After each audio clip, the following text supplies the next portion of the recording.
Hello, everyone, and welcome to episode 160 of D&D Discussions, the podcast for players and DMs alike, where we cover a wide variety of topics to help you with your games. I'm your host, Ryan Reeder, and with me, as always, is my good buddy, Ben Bellhopper. How are you doing tonight, Ben?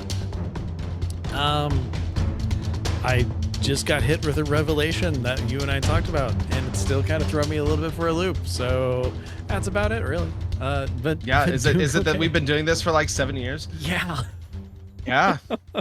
Yeah, it's kind of wild. And also, off the top, apologies because we missed an episode worth of time. Yeah. Essentially, it's life has been crazy, summer has been crazy. Ben had his air conditioning go out, which in Arizona, not a great thing. Well, no, the good news and is there was just a leak to it, and we were still Leak able to to it, yes, use it the air conditioning, because otherwise we wouldn't be doing Would've a show died. anymore. no, it would be a puddle. Yeah. Along Be a with puddle. it. But it did cause a massive amount of furniture to have to be moved and computers to be inaccessible for quite a period of time. Yeah. Yeah. But So no, we're good now. And we're back. heck, that's why you We've got can a hear my lot to voice. talk about. we've got a lot Just to talk a little. about. Stuff is backed up a bit.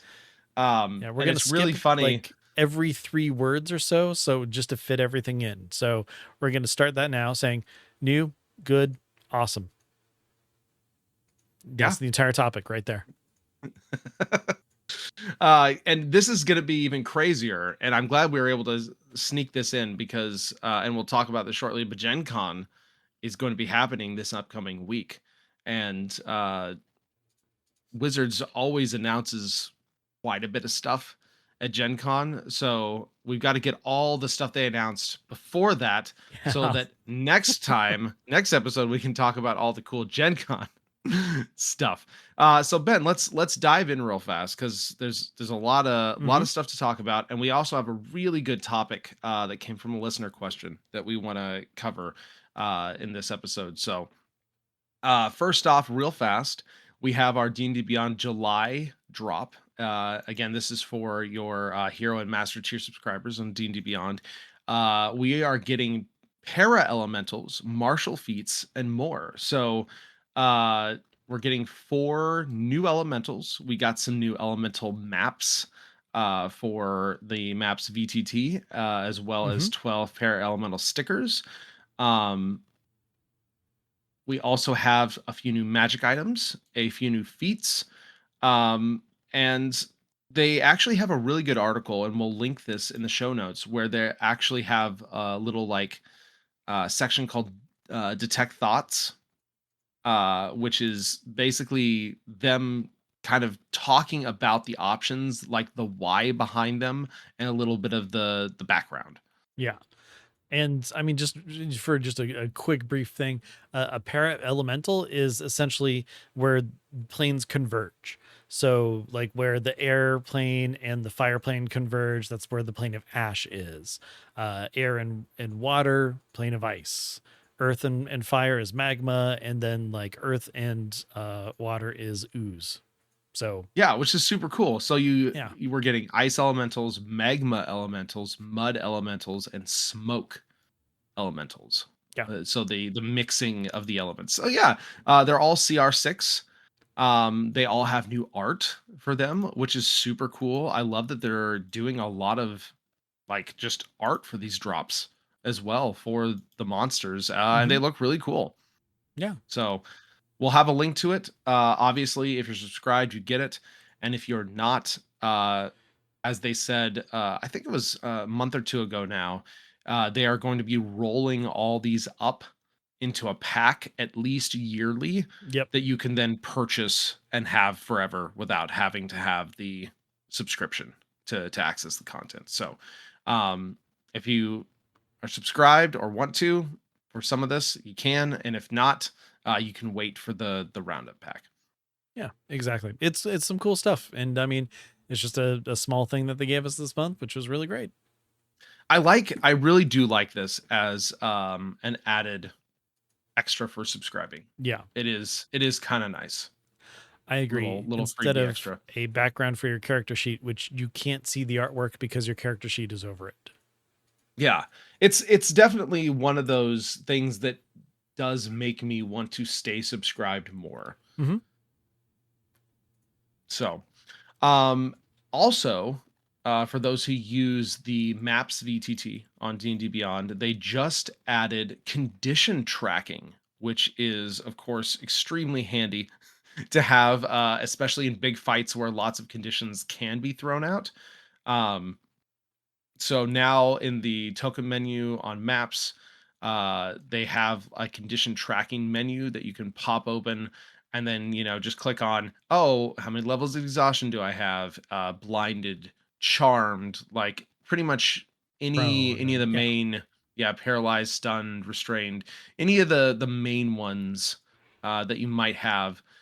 I was looking at the conditions and effects. The one I didn't see was concentration. I think that would be Yeah, a really nice one to have too. like when you're in person, there's different things like Hunter's Mark and Bless, and that's why a lot of people have those like condition tracker like rings to put around their figures and stuff. Like having Very that sort handy of stuff, I if think you're would in be person. great if we can add to that as well. Um, so as the VTT person on the show, I am happy that they're adding this. One thing that I wish that it did was put the little symbol for what it is on the tile, because as it is, you have to click on it in order to see what conditions are applied to it. So I mean, aside from like putting a ring around it so that there's some sort of condition there, I think having like the actual symbol around it or something would be a little bit better than what it is. But that being said, I'm still happy that it's something available to everybody. And the neat thing is too is that if you do add a condition to like a player's token, that will automatically go to their character sheet on D&D Beyond. So hit Yeah, that, that boom. integration is nice. Yeah, that is pretty cool. Yeah, that integration is nice. So obviously this is the first iteration, but again, just another nice handy thing as their VTT gets more and more feature rich and Hmm. usable. Yep. Okay, so other big thing, we got a new book coming. Season of What? Magic is almost upon us. Releasing September 15th. Arcana Unleashed is the gameplay expansion for players and DMs for tools for high magic worlds and characters. And then the Arcana Unleashed Deadfall is a high level, high stakes adventure that drops characters into the I think it's Zaztam. Hmm. Zaztam, yeah. The Lich, if you watch the D&D movie, which if you haven't, you should. It's Yes. phenomenal. Uh and I really wish they would make a sequel because I loved that movie so much and they sandwiched it between John Wick and Mario and it was probably one of the worst release windows they could have possibly done. I saw online somewhere. I don't remember who said it. I cannot give credit to it, but I did not come up with this. But in fact, it might have even been in our Discord, I think. But someone said that wouldn't it be great if the sequel was the same actors, but they were different characters, like it was a second, like a different campaign of them running through Yeah, it. yeah, yeah. Yeah, that That would be is very meta. so great. I love that idea. Like, don't get me wrong, I love the idea of the same characters running through because they were really good characters. I really enjoyed them, but then throwing them into a different position or something that's cool. I like that. Yeah, I think that would be fun. I don't know if that how well that would translate to like Oh, general not at audience. all. Not Not at at all. all. That would be very hard, but as like an in joke, yes, that would be really funny. So for Arcana Unleashed, you are going to get 8 new subclasses steeped in the arcane, and we'll talk about those in a second. 9 factions and a society run on magic. 10 new backgrounds, evolving magic items, which is a new system, as well as 45 and more arcane treasures, 19 magical creatures in the bestiary, archmages specializing in every school of magic, spell warp, darken beast, living spells, and Venger, the immortal CAR 17 mage from the old cartoon. if I am not mistaken. I think so. And you Yeah. know what? If he's immortal, how do you beat him? Guess we'll have to wait for his stat block. uh, you can expand your spell book with 33 new spells and over 20 new feats, as well as there is a small, like level one or two session adventure that is built for like a jumping off point that the book is also going to contain. Hmm. So super cool with that. And then Deadfall is the adventure book, obviously. The thing I really like about this is that they're going one of the like first 5 adventure books. They're going full level 11 through 20 Hmm. with over 20 dedicated maps, a gazetteer detailing the fractured magocracy and like the red mages, 6 high CR creatures, including a stat block for Tam, and 14 new magical items, including powerful Thayan relics. So that will be pretty cool. I love I mean, if you've been listening to this for any amount of time, you've probably heard more than once. I love me some high level stuff. I Hmm. love high level D and D. I love when it is taught well, and so I really hope this adventure book is done well. Because I know, like Eva Vecna was apparently good, but had a lot of like issues Mm. as a high level adventure. So I really hope that this one, being the self-contained story, being fully 5/5, uh I'm hoping they'll knock this one out of the park, and it'll be a really good example to point to of this is how you can do a structured module high level D&D. Yeah. And I mean, the fact that they're, throwing in a 5 book, with these levels, I think is really showing that, yeah, they're running with the new creative team and everything, and really pushing out and saying, we heard you. This is what a lot of people want. This is a new kind of high level play that a lot of people haven't experienced. This is going to be a first really good kind of guide through that. So I'm pretty excited about that. I think it's pretty cool, and overall, like, I'm all about magic and stuff when it comes to my fantasy games. So having a bunch of different new stuff being added, especially like the living spells, I like that idea. I think that is really cool. Where, something you cast kind of takes on a life of its own, if that's how it's, kind of playing out. I'm excited to get into this. I'm Yeah. definitely going to be getting the whole pack and bundle and all that stuff. Yeah, I agree. And then jumping in, a lot of people I know are very excited about some of the new subclasses, some of which are new, some of which are, revised for 5/5. So we are going to be getting the Arcana Domain Cleric, the Arcane Archer, the revised, obviously, Fighter, Warrior of the Mystic Arts Monk, the Vestige Patron Warlock, the Conjurer Wizard, the Enchanter Wizard, the Necromancer Wizard, and the Transmuter Wizard. So the rest of our the rest of our wizard subclasses coming back in their 5/5 versions. Finally, which is good. It'll be interesting. I know, if I recall, the Arcane Archer was considered kind of weak in 5th edition. So I'm really interested to see what all they changed for that. Yeah, me too. I did actually play an Arcane Archer in a one shot, and I found it to be actually pretty good. I was using some decent magical, arrows and stuff. So, we'll have to see how it goes. Yeah, the I was just chuckling a little bit with the Arcana Domain Cleric, because the first paragraph in the description is the Arcana Domain Cleric knows that the shortest route to mastery of the weave is through its god. Why study the secrets of the universe the long way, like the wizard, or hope it randomly bestows its power like a sorcerer, when a little bit of worship can go a long way. And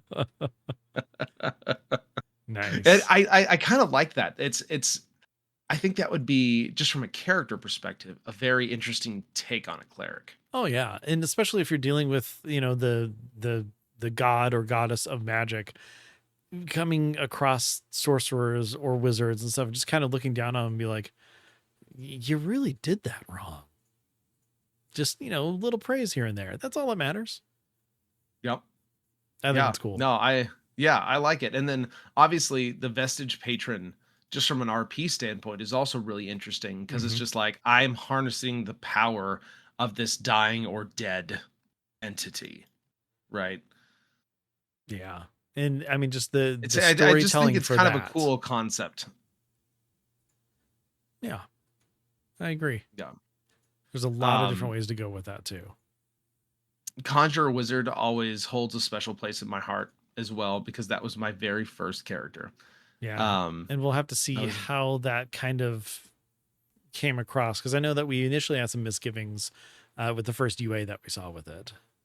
Yeah, they had really made it super just like teleporty, Hmm. which I wasn't a huge fan of. So I'm interested to see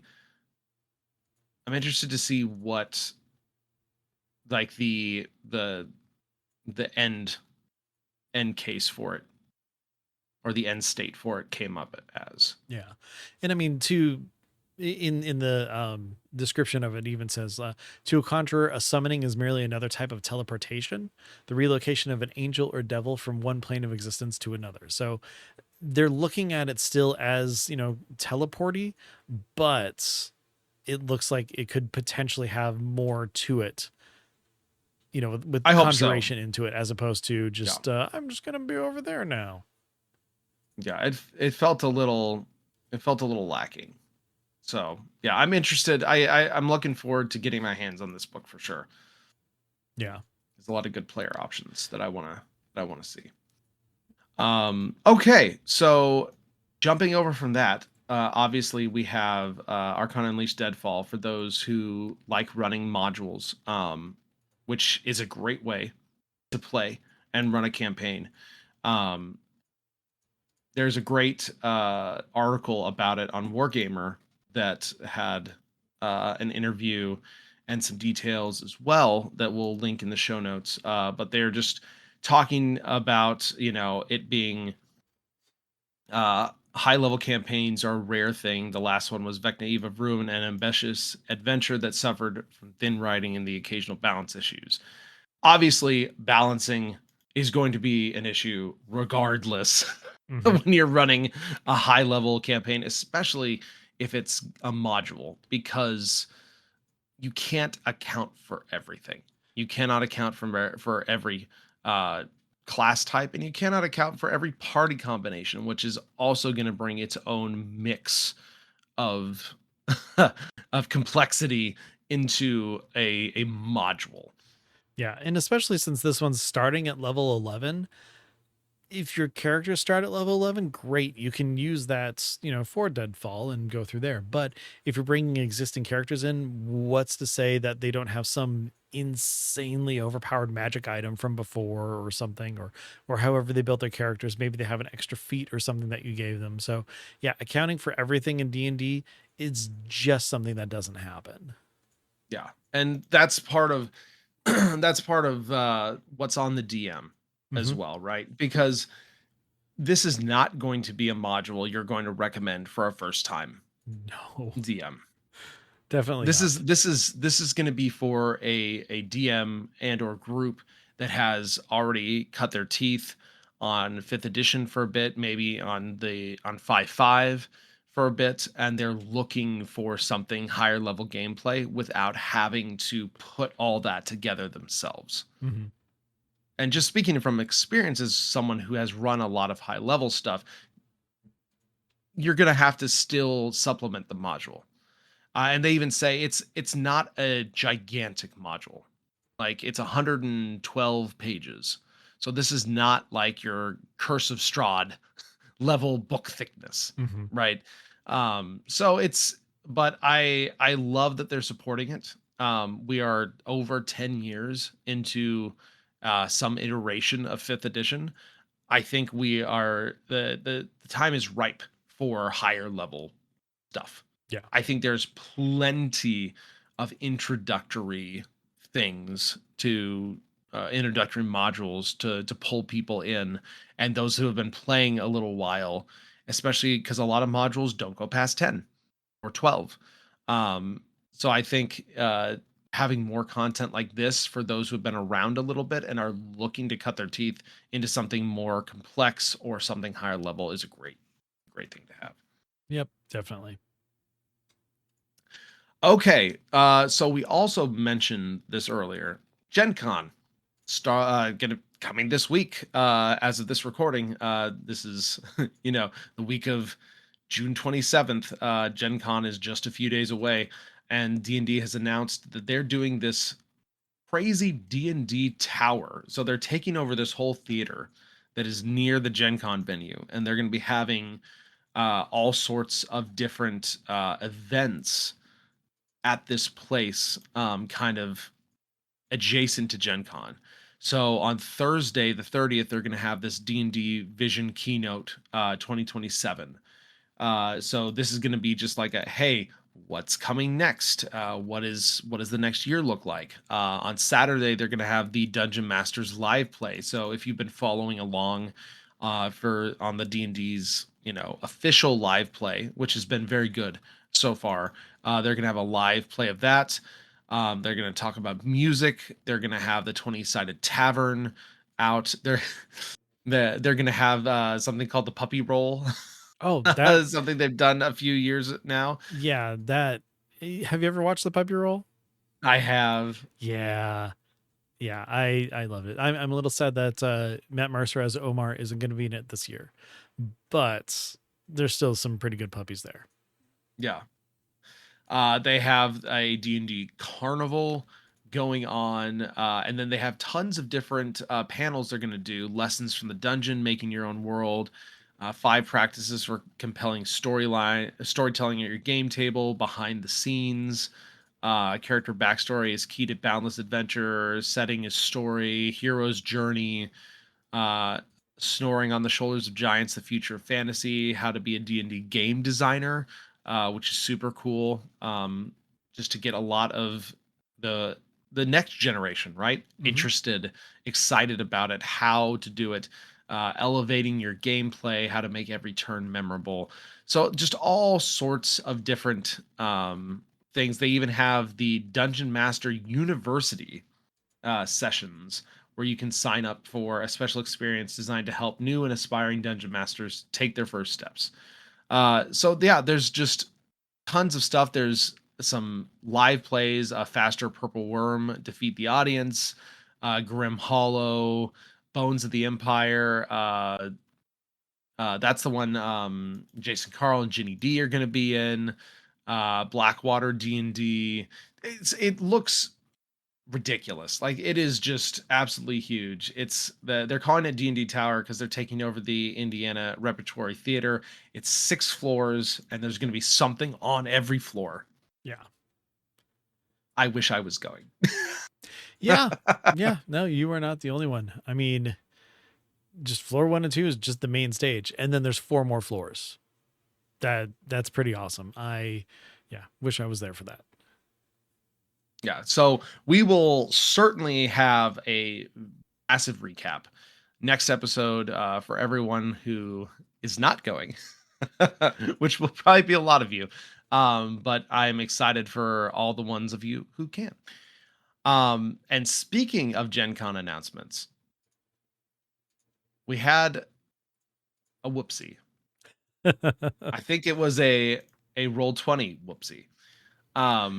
Yep. They briefly they posted a blog. Yep. They briefly posted a blog stating that the pre-orders were available, which obviously they weren't. Whoops. For a planned official Dungeons and Dragons crossover with World of Warcraft. Wait, And what's that? Ben, the worlds have aligned. Yeah, because I got into podcasting because of World of Warcraft.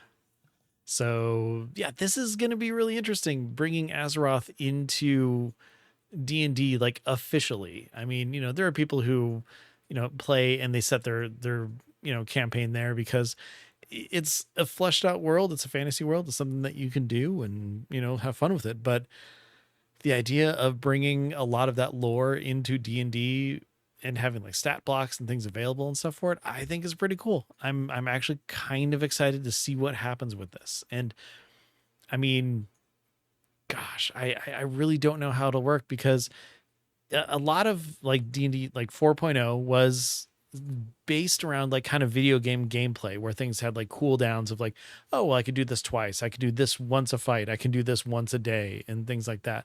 So Yeah, moving, fourth edition was very yeah, designed very video based off gamey. of MMOs. Yeah, Yeah. yeah, yeah, very video game. Yeah. So then jumping in and pulling kind of this environment into a 5.5 environment and everything, I'm again really interested to see where it goes and how it goes. So yeah. I mean, interestingly, World of Warcraft actually had a tabletop RPG published by Sword and Sorcery Studios that was compatible with 3.5. Mm-hmm. So that's kind of interesting that it had kind of its own thing pre fourth edition, which is then itself based on the video gamey MMO ish aspects. Yeah. So it's almost like we're almost kind of coming full circle. And honestly, I am not usually the biggest fan of crossovers. Like Mm-hmm. the Fortniteification of everything. Like Apex Yeah. Legends or Call of Duty, or obviously Fortnite, the OG, pulling in all these different things, all the crossover events. Obviously they're big brand marketing, PR, very usually microtransaction laden type things. But I think overall, if you're going to do one of these things, World of Warcraft does make a lot of sense. Yeah. In fact, I'm just kind of reminded of, let's see, back when Battle for Azeroth came out, there was a Celebra D&D episode that was done. I believe Matt Mercer was the DM on that, and it basically Is tried that the one with to, Terry Crews? yeah, that's the one with Yeah, Terry yeah, Crews. yeah, yeah, yeah. That's the one where they basically said, hey, this is kind of what the Islands of Adventure or whatever it was called is going to be like, which it was way cooler than what it was in the game. So yeah, it's I mean, it's, again, the world is completely just ripe for, TTRPG play. In fact, did you ever get a chance to do a Blizzard campus tour? Yes, Did you get to see the back in the library? day, I did get to see the library. Yeah. So the library looks totally like a medieval, like dungeony library thing. Yeah, And very cool. there's sections, just tons and tons of like TTRPG, like books and everything, different editions of D&D, as well as a bunch of other TTRPGs. So, Yeah, I mean, and video games that the employees can just check out, yeah, yeah. like an actual library, but very nerdy. No, yeah, totally. But the thing is I mean, it really kind of shows that their roots come from that, like the geeky gameplay aspect of a lot of the stuff. And, WoW as an MMO, basically happened because they thought EverQuest was lacking and it wasn't as, adventurous as their TTRPG games. So it's, it makes sense that this is something that's, it would actually mesh really well. Yeah, yeah. I again, I really hope they don't turn D&D into what Magic is right now. Yeah. The Universes Beyond is is very controversial, to say the least. And obviously, I'm not like a massive Magic player or anything. I play the occasional Commander, and that's that's about as far as my Magic goes. But I do know that they just announced a ridiculous amount of Universes Beyond, like Star Trek, Stardew Valley, like just all these different things. I mean, heck, they just had a huge Marvel set come out. Well, Um look, I'll say this: never played Magic, was tempted to get a Spider-Man deck. So, I mean, on that side of things, it's working. yeah, But Yeah, like I said, it's one of those things. It's obviously making money hand over fist. yeah, Like, but the but I integrity of the know, game. yeah, I know, but I know that it is very controversial because there are a lot of Magic players that are very annoyed that they get like one or two actual Magic universe decks a year now, and everything Yeah. else is just like, here come the hobbits, and But the good whatnot. news But is for D&D players, you never have to buy a book. Like as long as you've got the, say the 3, you're set for life. that's right. So if That's right. the World of Warcraft's Very books, different than a card trading card game. exactly. If they don't Yeah. really call to you, you don't have to worry about it. Yep. But also, if they do become more common, this is and we were talking about this, D&D Beyond really needs better filter and content exclusion Yes. options. Yes, very true. But Because there's definitely I definitely had a player pull a spell out of something I had never heard of before the other night, and it was just because someone had shared it with me, and that just makes it available to my players apparently, and I was just like, that is a bit ridiculous. oh, that I win spell? The Yeah. you cast this and then the campaign's over and you win? Yeah, I mean, I think it was in Rick and Morty. to be fair, it's it's a 1 minute casting time. So if you do it out of battle, you could just win the campaign. That's right. Yeah, there are issues. There are issues, but I do think this one does make a lot of sense. And I think there is a real rich history on the Blizzard and on the World of Warcraft side. And Ben and myself are big previous World of Warcraft players. Uh, he had a very successful, very long, long lived podcast for World of Warcraft. I played originally in the alpha of World of Warcraft, and played that through a very long time. So lots of fond memories of that, and it's cool that they're essentially getting a new TTRPG.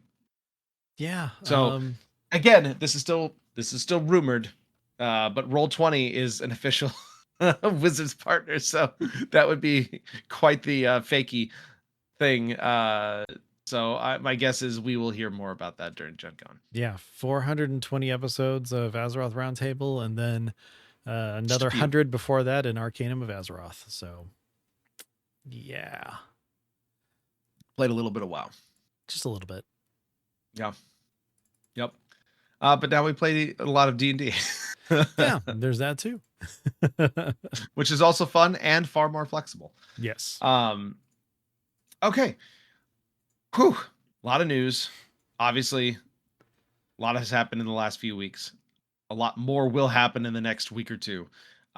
So excited to see about that. But now we want to jump into a really great listener question that came in. We've been planning for our next set of episodes. We asked people in our Discord for, hey, what are you guys wanting to know? What are you guys wanting to have talked about and such? And one that really caught my eye that we wanted to cover this week was a listener who said they started re-listening to the podcast, taking some notes, and in episode one, Yeah. like 7 years ago. That's wild. Episode 1 wrap up. Ryan's party fails a timed gauntlet arena, and it is said that it's good for players to lose sometimes.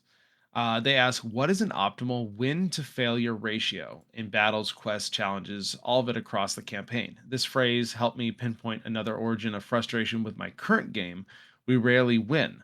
Have to abandon half the quests as too difficult. Forced to take frequent rests, barely survive or escape almost every battle. Even after victories, I don't feel powerful and heroic at all.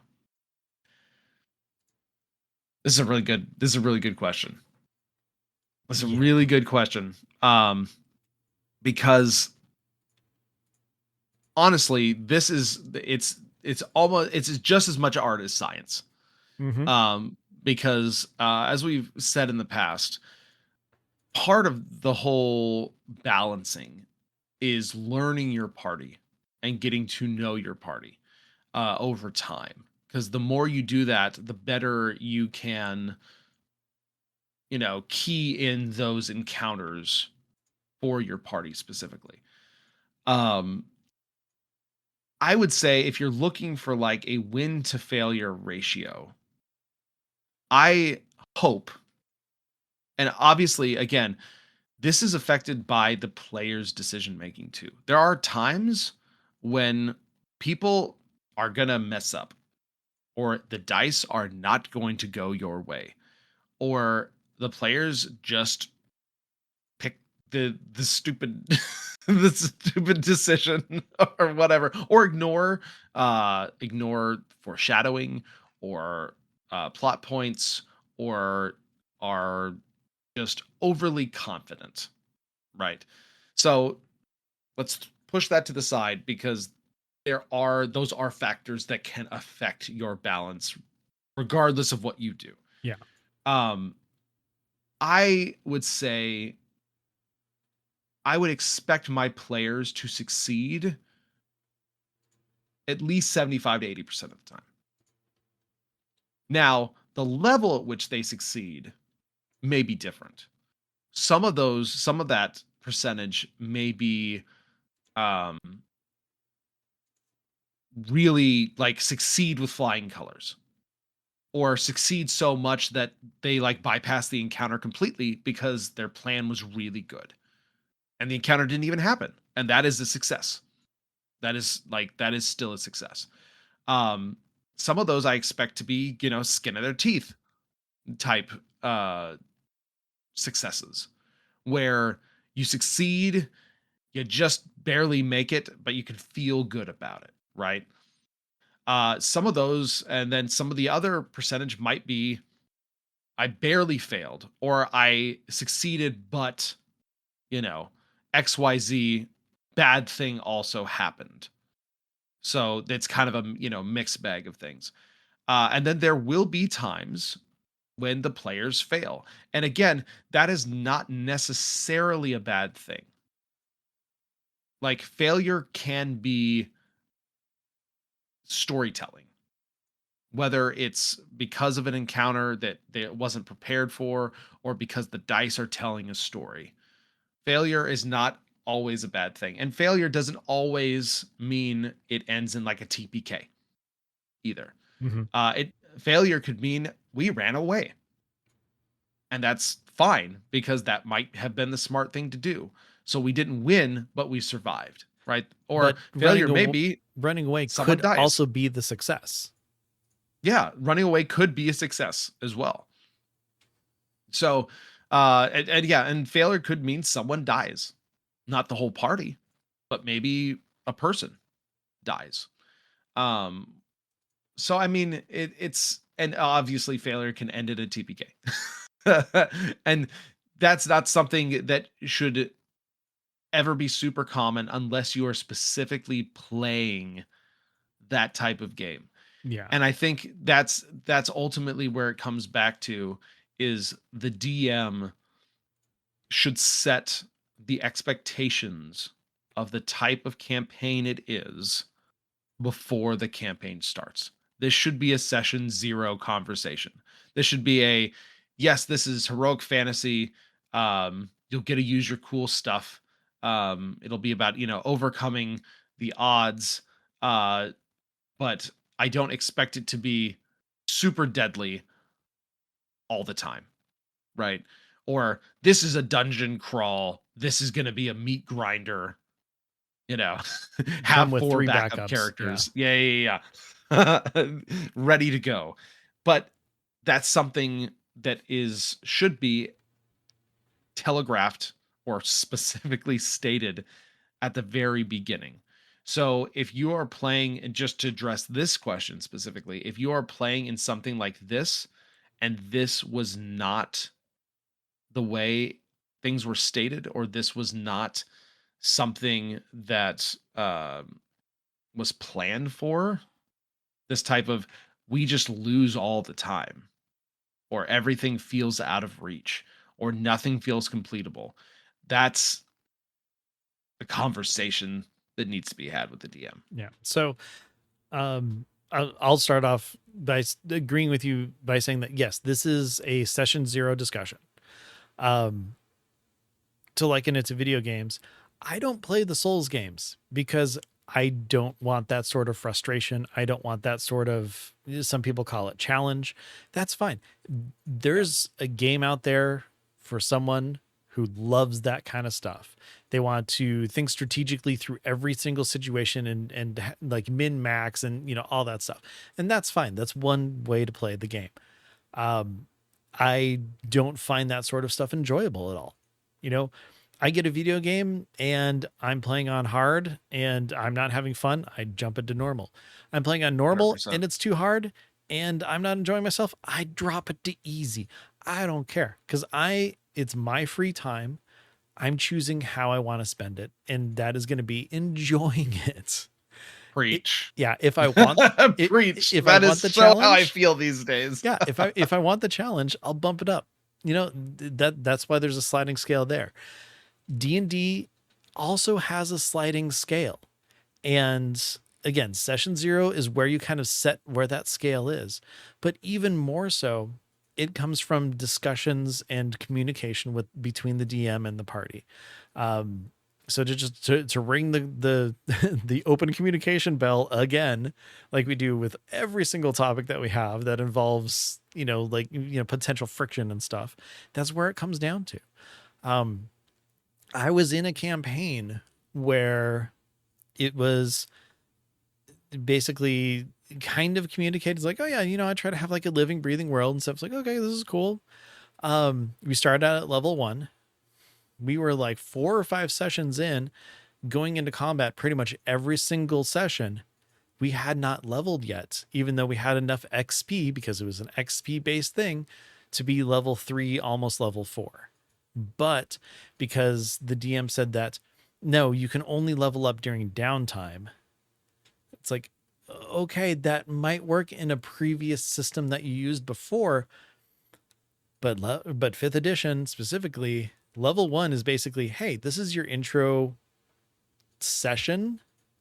And then you're leveled by the end of it. And me being the only melee, being a barbarian who didn't even have access to reckless attack because I was level 1 and I had like 8 hit points. I was out in every combat, passed out, gone, died or almost died multiple times. That's so rough. Yeah. And it was at the point where it's like, this isn't fun. We don't want to do any sort of combat because we don't have the ability. And it's like, well, you keep following these quest lines that go these places. It's like, no, you are the one controlling everything. You don't make the world and say, this is what it is, and then give us all the breadcrumbs to go to the dangerous places. You adjust it based on how we play. So unless it's, completely communicated in a session 0 of, like you said, meat grinder, bring 4 or 5 character sheets with you. It is up to the DM to make sure that everybody is enjoying themselves and having a good time. I'm all for world building and everything like that. I have places that I've made that have, this is my idea of what they're like. Hopefully my players don't go there because there's really high level scary stuff. If I make something so enticing or like a quest available to them that would lead them there, I need to immediately change what that place is, difficulty level, because my characters might not actually be to that point yet. I'm going to go back to video game design. There's a reason why certain quests open up as you level up. It's because you don't have the ability or the strength or something to be able to actually go into that area as a level 2 when it's like a level 20 area or something. It's just like in any sort of D&D game, I'm not going to have my level 3 characters going up against Vecna. One spell wipes out the entire party. Where's the fun in that? So as a DM, it is up to you to responsibly look at what your characters are able to do, their abilities, and if you want to make something challenging, you can. But even on the fly, during combat, you can change it so that it's not an absolute failure 90% of the time. Yeah. It's one of those things, like you said, it's a telegraphed thing. Mm-hmm. Like, and we will have a whole discussion topic on static versus variable difficulty coming up here and in one of the next few episodes. But it's that's another expectation to set, right? Is that, hey, we're playing through like a module, right? This is just going to be, the content will level with you. Yeah. And that's just going to be how it is. Or this is an open world. There are some areas that are more dangerous than others. I will foreshadow or telegraph or let you know if you're going into a place that is scary, Yeah. right? I mean, Or look, like my current campaign, it's in a giant city. I told the players right off the bat, there are going to be a lot of people that are lower level than you, civilians and whatnot. There are also going to be things that are way stronger than you.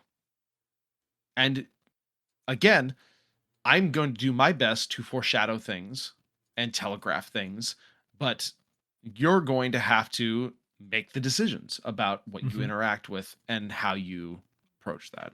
Yeah, but it's not like in the second session you're going to have the level 14 thieves guild interact with them and like pick a fight. It just it doesn't make sense. One, they would be so beneath that level of attention that it doesn't make sense for that. But on top of that too, again, you're going to give them access to the world, but you know, they visit the map maker and the map maker has the big skull and crossbones over. This is the really scary thing where only, you know, like the best of adventurers can go. And then if they decide to, you know, actually follow that through when they're not ready for it, then you still have something there that's scary and higher level than them, but nothing that you might have originally thought to put there because, you know, they don't need to walk into a dragon's, you know, lair at level 2 when they can walk into like 2 trolls. That is scary enough at a lower level. So again, it's about adjusting on the fly, knowing what's happening and being able to, you know, alter and change your plans. I don't know how many times we've said on the show, you can have the most amazing dungeon built and put it on the path for the players. And the second that they turn left instead of right, pick up that dungeon and put it at the end of the left path instead. There's nothing that says you can't do that with the monsters, with your plans, with everything that you've done. Because let's all be honest, that's what DMing is. It's being very adaptable, being able to improvise when you need, and even more so on top of that, making sure everyone is having a good time. Yeah. And that's really what it comes down to. Unless you are specifically joining a game and playing a game to play a very specific play style, most people, and again, like you said, it's the Dark Souls thing, right? Some Mm-hmm. people do enjoy that, and that's how they have fun, right? But for the majority of people, the majority of games, you want to make sure your players are having fun. And if your players are not having fun, one, players, you should tell your DM, because sometimes it's hard to tell, or sometimes you don't know, Mm-hmm. or sometimes we're oblivious. Uh, but also DMs, I highly recommend check-ins regularly with Yeah. your players to make sure that they are having a good time and that you're hitting the right marks and the expectations for the players as well. Mm-hmm. But yeah, at the end of the day, if your players aren't having fun, adjust, ask, get feedback. It's okay to modify things. It's okay to have feedback. It's okay to take constructive criticism. That's how we get better. Yes. But at the end of the day, we're all spending our free time, our precious, precious free time doing this game. And at the end of the day, it is a game. And you want the game on the whole. There are obviously going to be times in any story when things are sad or scary or depressing or whatever. But on the whole, it's a game and we want to have fun. Yeah. And just two points here. Um, D&D is never the DM versus the players. So if that's what your DM is considering or thinking, that it's like, oh, well, I won this round, that's never the way to do it, because guess what? The DM will always win if that's actually the point. But secondly, in that campaign that I was in, we had talked to the DM multiple times about leveling up. And then it finally got to the point where I said, okay, I'm not going to play anymore because it was not a good time. And a lot of the players were all in agreement of this is not fun for us. So as I've said before on the show, and as other people have said, no D&D is sometimes better than bad D&D. And I understand that sometimes you don't want to take that step away and you want to be able to play. But if you're not having a good time, what's the point? Yeah. Yep. I completely agree. Sometimes, and I've talked about that before too. I had a game like that where I eventually ended up stepping away because despite conversations, the DM was being too adversarial. And things were just not fun anymore. And when I get to the point where I'm dreading going to something because oh, it's just going to be another slog again, or we're just going to lose, or pick any number of reasons. Um, and that's another great topic we'll talk about at some point too is red flags for game. Um, kind of getting the teasers of all the things here, but it's a really good discussion and it's something to be aware of that if you are to the point where you're not having a good time, it may be time to consider trying something else or going elsewhere. Yep. So I hope that answered your question. Thank you so much for sending that in. It is a very important topic for sure. And as a DM, it's sometimes a hard line to walk. It's a hard thing to balance, and it takes time and it takes skill that is built up over trial and error. And remember, as a DM, it's okay to tell your players, sorry, I messed up, or sorry, that one did not go to my expectations, or sorry, I made that way too hard. It was not supposed to be like that. And so it again, it's all about communication. Yep. It's all about Exactly. making sure that the players are checking in with you, you're checking in with the players on a regular basis, and at the end of the day, making sure everyone has fun. Okay. So with that out of the way, we wanted to shout out two more small things. One of them is free content, and everybody loves free stuff. Yay. There is a new Dungeon Masters, so the show that we talked about earlier, the official D&D live play. There's a Dungeon Masters new play along pack called Living Spells, which is probably a teaser for the Arcana Unleashed. But it is totally free. If you have a D&D Beyond account, we'll have the link in the show notes. You can go click and claim the content for you to keep. It comes with 6 living spell stat blocks, the Evoker, Archmage stat block, Agent of the Ninth Quill character background, Arcane Infiltrator origin feat, the Idol of Good Fortune's evolving magic item, and the Ninth Quill faction information, including Bastion and Renowned rewards. So nice little chunk of free content that kind of goes along with the actual play if you're watching as well, but always fun to just get freebies for your campaign to keep. Yes, very much so. And also, you may or may not have been around the internet for the last week or two. There is a raccoon that has been making the rounds, who is belovedly called Jimothy, a raccoon with a spinal deformity, uh, that he's just this squished boy.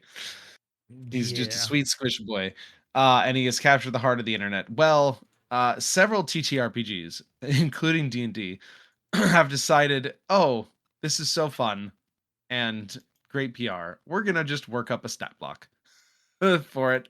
And so D&D was one of those TTRPGs that did it.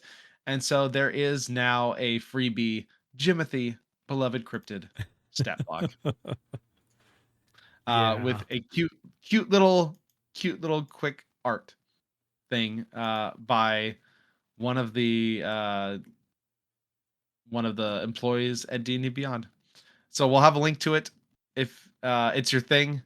If you think it's cute, if you've been following along with the fun, the TikTok videos and all the social media fun of Jimothy, we just wanted to throw that out there because it's cute.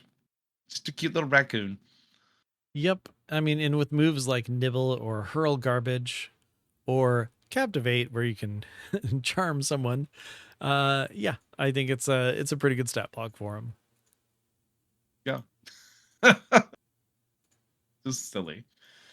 Uh, whew. Okay, cool. We made it, Ben. We're Yes, we back, did.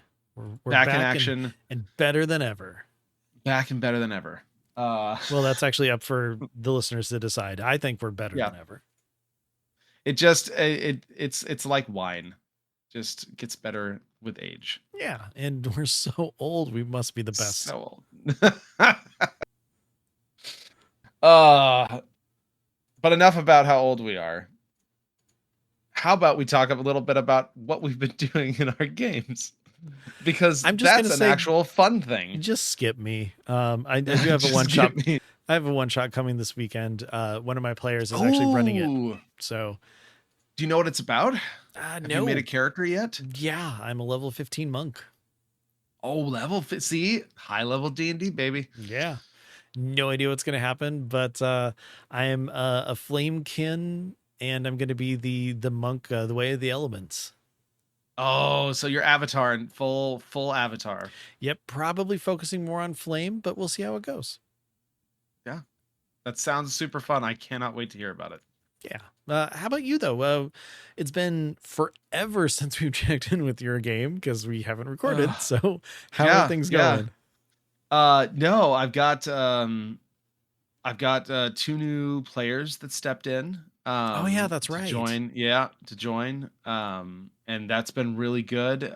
We've been just integrating them, worked with them to just get like really good deep backstories for their characters since the world is very lived in. And then kind of hooked that in with contacts, cross pollination with some of the other things that the current players were doing, all that sort of thing. So we really worked hard to make them feel like characters that didn't just step in out of nowhere, but that had lived, in this world. And the players are currently tracking down an associate of the current kind of big bads, and they spent kind of last session scoping out and planning essentially how to get to this guy and try and capture him. And so there's this very like high end pleasure house essentially that this guy goes to every few days. But it is very exclusive and very high end and very hard to get into. And so they spent last session basically prodding all the possibilities, like how to get in, like disguising, going in through the roof, like Okay. trying to bribe their way in or pretend that they're looking for work or doing all these sorts of things. And so they gathered all this information and the really cool, fun twist uh, was that they were having the hardest time figuring out why over the several days that their characters were kind of watching this place, the same people who went in never came out, but Oh, different people always came out. that's interesting. And so that was a really fun thing for them. They did a really good job kind of investigating, figuring out until the moment it clicked that this place was fully run by changelings.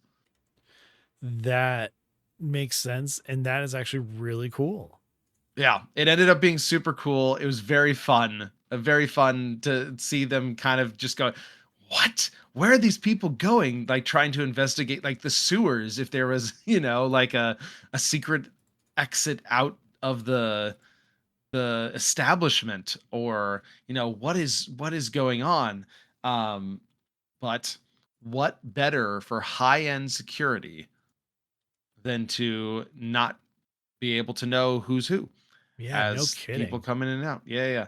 So yeah, it was very cool, very fun. My buddy kind of put me onto the idea of it, and I really loved it a lot. So they're going to be planning, hopefully through our Discord, over the next 2 weeks before our session, because we just had session this past Friday. What option they want to go with, essentially, and then execute the plan and try and capture this dude. So that is going to be our next session, and I'm very excited That for it. is It very should be cool. very fun. Should be very fun. I am really interested to see what they choose because I mean, I am too. like, are they just going to go and Because they bluff got their way they into got it? yeah, they've got 3 or 4 different options that they could potentially do. Yeah. And none of them is wrong per se, right? That's the fun thing about a sandbox, Hmm. is that none of them is wrong, and they all have potential, advantages and disadvantages, and they're all have potential ways it could work out really well or go horribly wrong. And that's the fun of D&D. Yes. All right. Well, it sounds like Yeah. a So blast. I will report back when that happens, because I'm very excited to do that. And I'm also excited to hear about your one shot, whatever Now, this mystery one shot is. just quick follow up question: are any of your players a changeling?